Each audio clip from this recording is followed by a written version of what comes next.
可是大罢免了后呢，民进党内拢认为这问题是出伫咧党团总调郭建民。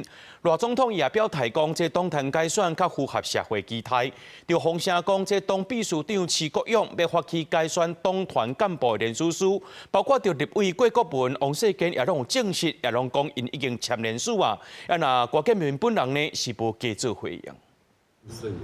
罢免落幕，立营甲箭头击向民进党团总调郭建明，党秘书长徐国勇，阁想要发起立委联署，全面改选党团干部。总统赖清德嘛亲身表态。那现在行政院卓荣泰院长正进行内阁的改组，在这个情况之下，如果党团做改选，我相信会更符合社会的期待。根据了解，总统府秘书长潘明安27暗时亲身拜访郭建明，希望伊主动让步。不过郭建明敢若回应，这个时阵愈讲会愈花。我来报告预算的哈。我只能讲一句话：此时无声胜有声。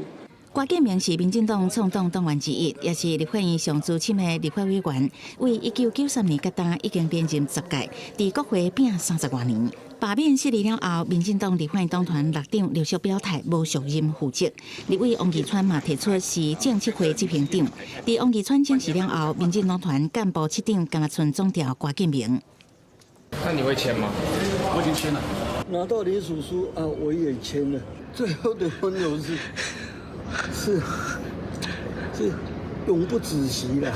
要竞选高雄市长的立委赖水龙嘛表态支持党团改选，暗过立委林岱华27暗时颠倒发声明表态无参与任何针对性的联署，强调检讨应该为家己做起，何必怪郭总调？ 我现在还没有收到这样子的联署啊，也没有看到这样子的文件。那我尊重大家的一些意见的表达。那确实没有人来跟我提及这个联署，也没有人拿来给我签不签。那是是不是甲其他立委同款签署？吴思瑶表示，应该无人敢提予伊，因为是党团7长甲郭建明做伙作战这么久。不过嘛强调，51个立委大家拢有责任，爱党团透过改造更较强、更较好。记者采访报道。